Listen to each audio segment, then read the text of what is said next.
You're watching What She Said on YouTube. And joining us now is a young woman who is just 19 but has countless acting credits, is just releasing a new EP, starring in a new video, and the director for her video is also here, no stranger to What She Said, because she is in charge of our YouTube video account, our YouTube editor and producer. That's because she's a fabulous film producer and director. So we welcome Asha Bromfield and Karena Evans. Thank you so much. Thank you for having us. We're excited to be here. Asha, tell us how you got started in the industry. I started acting when I was around 15 professionally in film and television, but I did do like a lot of theater beforehand. So when I was 15, I signed with an agency that my aunt was with at the time because she was an actress as well. She did like Saw and a bunch of shows, Train 48 that was on Global. Yes. Yeah, so she kind of hooked me up with her agent for literary because I was writing a book at the time. At 15 you were writing a book. Just tosses that little bon mot out there. Yeah. Okay, all right. And so I signed with them for that, and then eventually I just made the transition into film and television because that was essentially what I had always wanted to do. Mm-hmm. So it was a pretty quick transition, and then from there I did little shows here and there. Like I did, like one-liners on Degrassi. I did a few shows on CTV, like Rookie Blue, Flashpoint. But those weren't really roles of substance. It was just sort of to get my foot in the door. And yeah, so that's sort of much how it started. And then, okay, you left out the big one as far as I'm concerned. You hosted The Next Step after I show. did, yes, I know your daughter. Yeah, I did. Because I'm looking, I know that face. I know that face. And then, of course, I realized who you were. But, I mean, you got your start in the industry young, as did my daughter. Mm-hmm. So, did any of your classmates ever feel threatened by your success? Were there any problems? You know what? It was very difficult growing up where I did because I didn't live in the city like a lot of other actors that I knew or that I know now. I was raised in a smaller town, and so because of that, when you do something outside of the box or that people are unfamiliar with, it does cause a lot of room for envy and tension. So there was a lot of stuff in high school with like teachers and peers just not really being supportive of what I'm doing and what I was doing. Yeah, it was very strange. Just like teachers who, like, I guess wanted to do something in the industry, like more of the art teachers. Envy. Yeah, and it was really hard. I went through like a lot of bullying and stuff like that. Really? You were bullied? Well, I mean, just like isolated, I guess. A lot of people couldn't really connect to me, I guess, because I was on TV and they hadn't really seen that before. So it was definitely difficult. There were only a few people who really... So what were the kinds of things that they would say to you? I remember Degrassi was my first thing that I had done when I was 15. As I said, I did just a one-liner, and I remember coming to school the next day, and like no one wanted to talk to me, and like all these girls called me names, obviously, and it was just weird. Like it was literally like a flip. Like no one liked me anymore when I started doing TV. So how did you deal with it? Sorry? How did you deal with it? My aunt, like, as I said, she was in the industry, and she's also an incredible life coach as well. So she sort of just coached me through those years, and she told me, like, if you're passionate about something, not everyone's going to be supportive of it, and just use that time constructively. Like, I could sit around and I could wallow, or I could go and get better.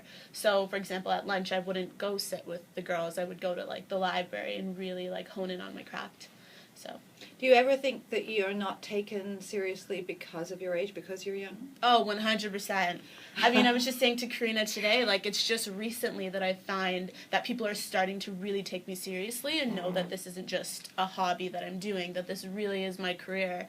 And I think it's hard, especially not only being young, but also being a woman. And I'm sure you guys can identify with that. Just people not really taking you seriously in what you're doing and thinking that they don't necessarily have to give you the same amount of respect that they would give their male counterpart. So that's definitely something that I've had to experience with doing my own videos. And well, we would have hoped, that was perhaps the case in our generation. Mm-hmm. We would have hoped that might have changed for you because you're only 19. Mm-hmm.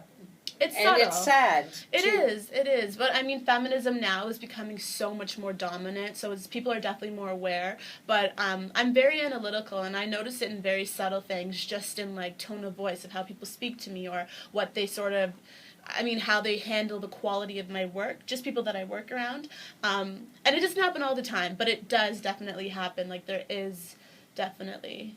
Karena, has that have you had similar things? Oh, absolutely.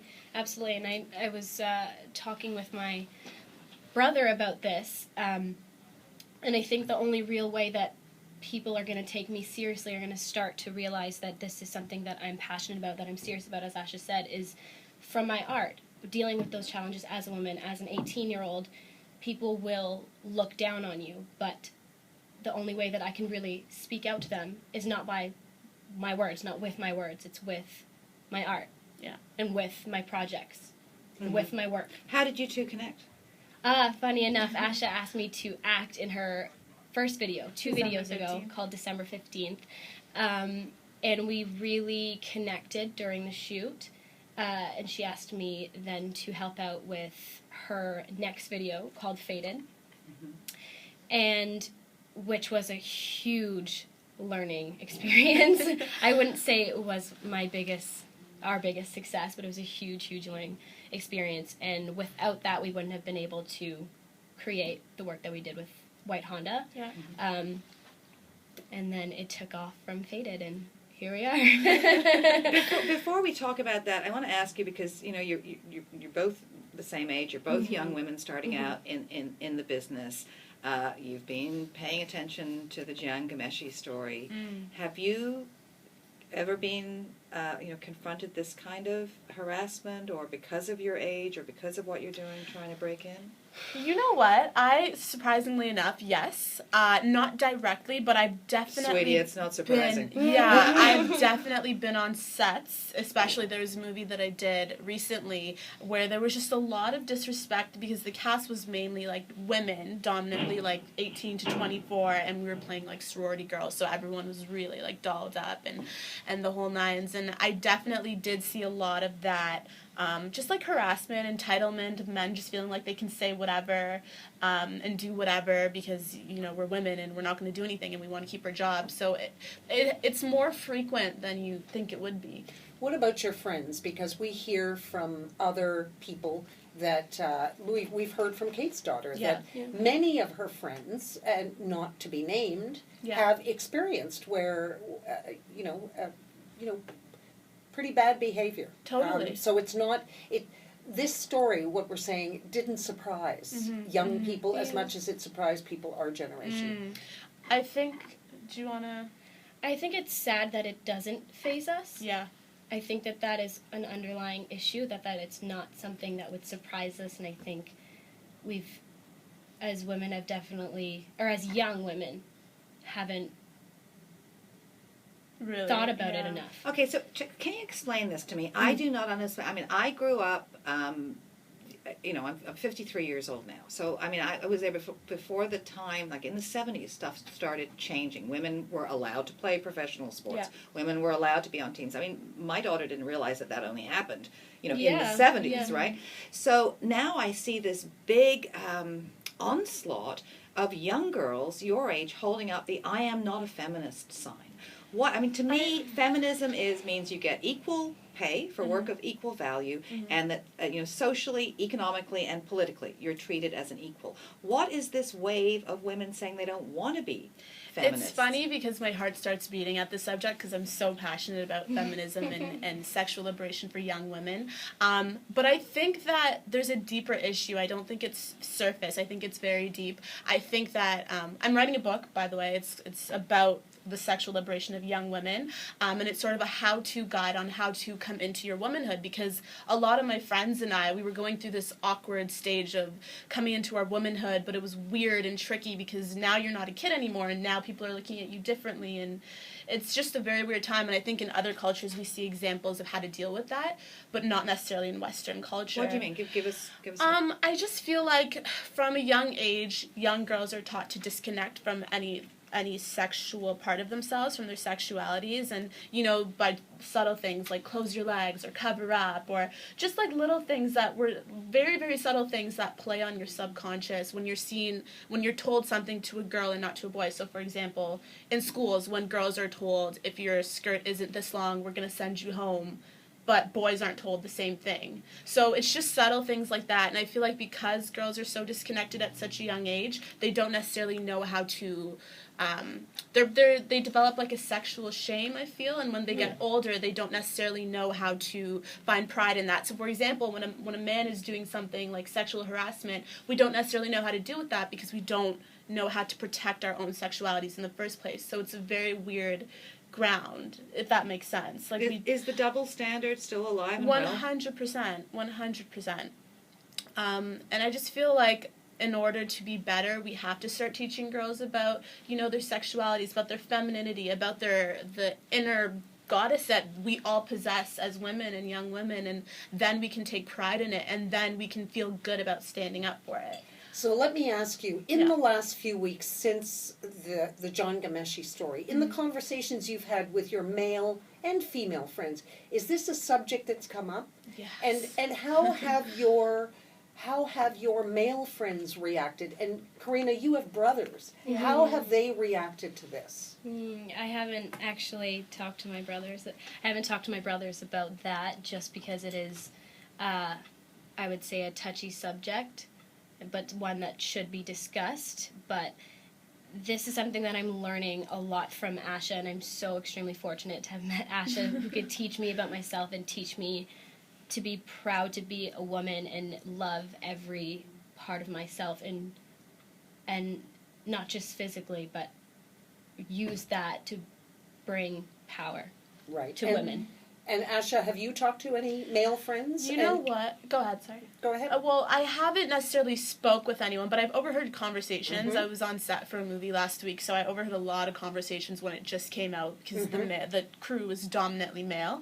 And there was a lot of shock from the men. I think shock because they're very unaware. Like, the women on set were all talking about it in hair and makeup, and we were all like, this is ridiculous, like, this has been going on for far too long, women being silenced and all this stuff. But the men were they were surprised, because I feel like there's not necessarily a bad ignorance, but there is an ignorance to the fact that this is happening, and if you're not a woman, you don't necessarily know what we go through. So tell us a little bit about your book that you're writing. So the book is, it's an empowerment book. It's a self-help book, and I wrote it because I feel like a lot of girls in our generation feel like in order to be worthy of love, they must first be worthy of sexual desire, and I don't think that's true. I think that first you have to be able to connect with yourself, know your body, understand yourself, your mind, your spirit, and then be able to portray that into the world, and not necessarily use your body as a weapon. Because I think that there's nothing wrong with showing your body and being proud of your body, but I think that a lot of girls my age do it for the wrong reasons. And so it's all about just not using your body as a weapon, and using it to empower not only yourself, but other women around you. They say that women don't actually dress for men, they dress for other women. So really we're sort of doing it to ourselves. Totally. Yeah. It's this weird game that we play. Like, I started writing the book because this one night I went out to a party with a friend of mine, and we just noticed that all of the girls looked the same, and they were all just doing this belligerent behavior, and it was very uncomfortable to watch. It was like every girl was skimpier than the other one, and while that's fine, like, I'm not to tell you what to do with your body, but you could tell that they were uncomfortable in their own bodies. They didn't really know how to use it or what to do with it. And like, me too, and I know a lot of young women as well, like, we don't really know.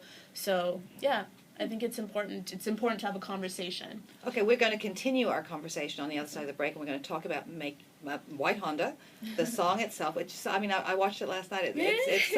It's so wonderful. I mean, I got a kick out of seeing Toronto.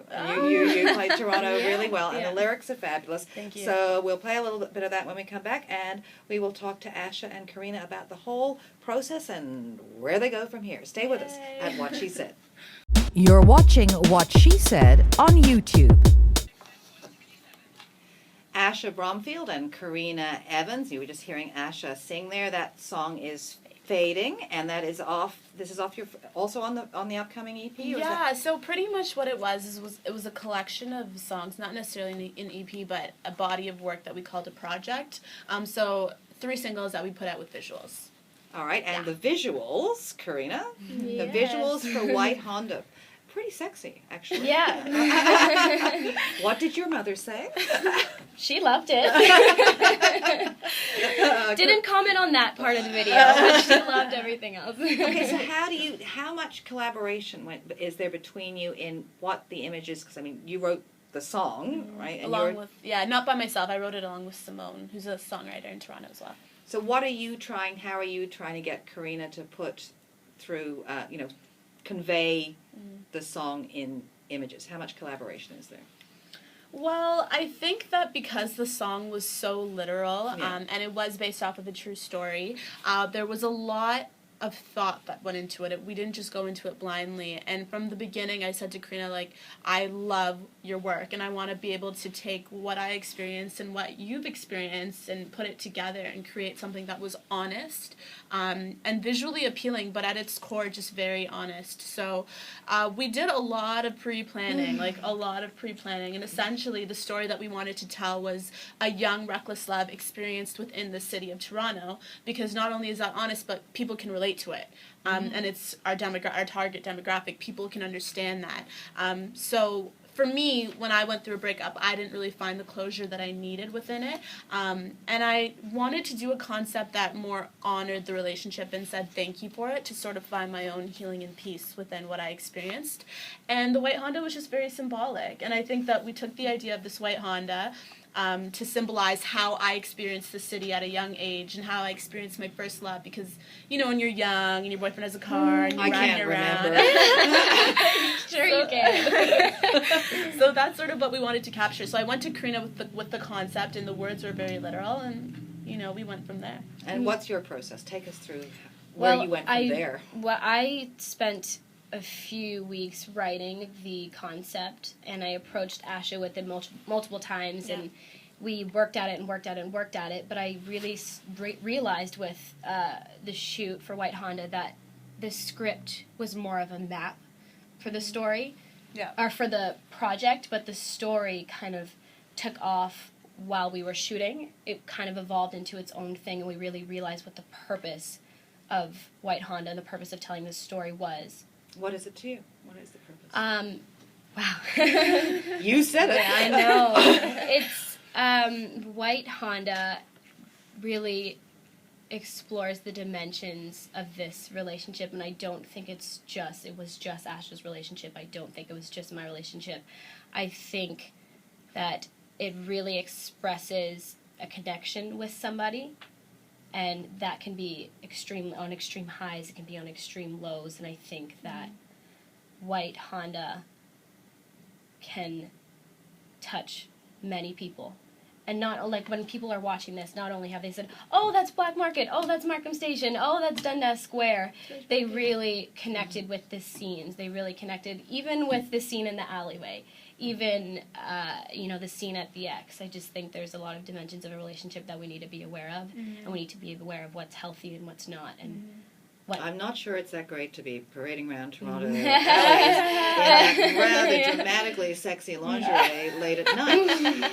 But that was just my first thought. I went, oh my God, they're in an alley. That's a really good spot. It's funny, a lot of people were like, that's Queen Street. So, I think the important thing was just connection, and we wanted to play with all the dynamics. Like, we really wanted to be as transparent as possible without exploiting, anyone's privacy or anything like that. We wanted to be very respectful, but honest at the same time. And I think that in a relationship, there's love, there's an element of sexual desire, there's anger, there's sadness, there's pain, and we wanted to demonstrate all of those things in a way that people could relate. Many songwriters talk about they write their songs from personal experience, but for you it's really, really important that your music not only be great, but that there be a message. That is really crucial. How come? You know what? I don't write for other people. And I think that even with doing this song, for me, I never really thought, was there a message? When I had written the song, I was in a really, really sad place of just, post-breakup and you're healing. And I went to my cousin, who's a phenomenal songwriter and helps me pen all my songs, and I said to her, I want to write a song that is going to close this chapter of my life. And I think within that process, we found a meaning and we found a message, but that was never the intention. The intention was just for me to heal myself. And I struggled because I didn't really want to put it out because of how personal it was. But Never stopped Taylor Swift. it never stopped Taylor Swift, so I did it. But yeah, I think that it's just important to me, because to me it's like, if you can't connect to what you're saying and the message that you're giving out to your audience, then there's no point. Like, I could They won't connect to it. they won't connect to it. Like, I could write a catchy song, and I had been doing that, writing catchy songs, but there wasn't a genuine connection to it, and because of that, there was no passion to push the project. It's a long song. So Yeah.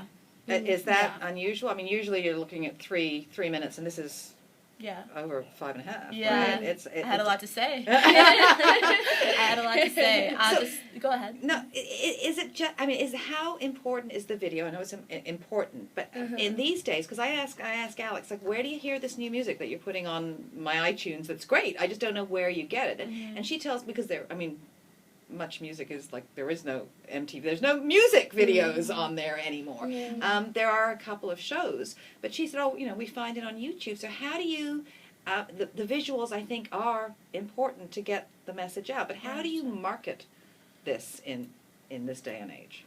Well, I think Karena and I, when we had teamed up, we both had a common vision of saying we want to be incredible storytellers, and not necessarily in one avenue of doing that, because I know for Karena, like, directing isn't her only passion. For me, singing and writing isn't my only passion, but we just wanted to be able to tell real good stories. So for me, it wouldn't have been enough to just put out the song.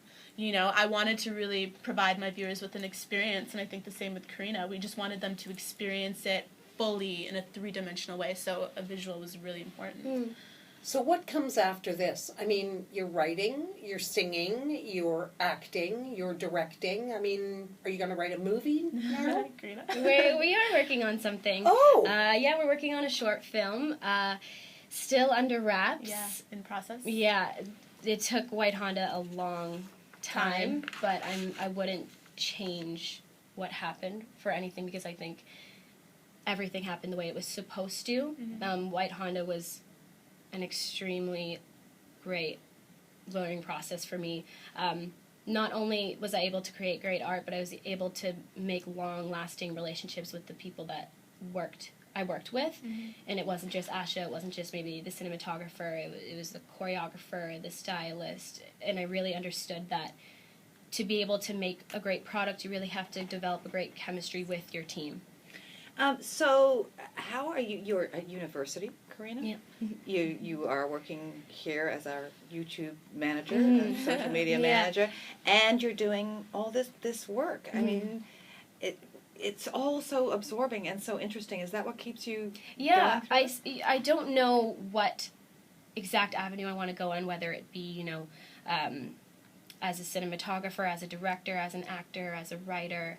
Whatever I want to do, I want to be able to tell stories, and I think that's what I was able to do with White Honda. But I need to also remember that it's a privilege for me to tell these stories, and I think that's what keeps me going, is that I'm honored to tell these stories. I'm not entitled to tell these stories, but I'm extremely honored to do that. Are you still? What about you? Are you in university? Yeah, I am. UOIT, I am. right? Yes, I'm at UOIT. It's been a little bit difficult just balancing school and acting and singing, but it's been cool. So right now I'm doing part-time studies at UOIT, and then I just finished filming for a feature, my first feature. It's called Full Out. It's a dance movie. And then next week I'm off to LA for the premiere of a movie that I did a few months ago called En Vogue Christmas. Oh, wow. And it's with, the ladies of En Vogue. They did a Christmas movie, and I played one of their daughters. So What an exciting life. Now, Kate was just talking about, what was that, the earworm? The song that stays. You said that you would sing a couple of bars for us. I did. And maybe this could be another earworm. Yeah. You never know. Exactly. So I'll sing a little snippet of Amy Winehouse's "Will You Still Love Me Tomorrow." She's a huge inspiration in my career. So. Okay. Tonight you're mine completely.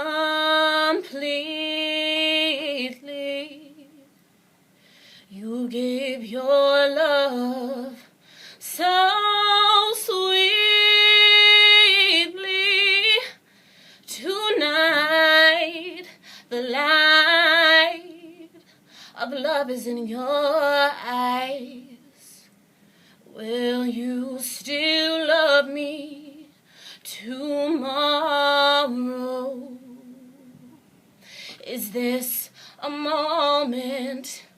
a pleasure, or just a lasting treasure.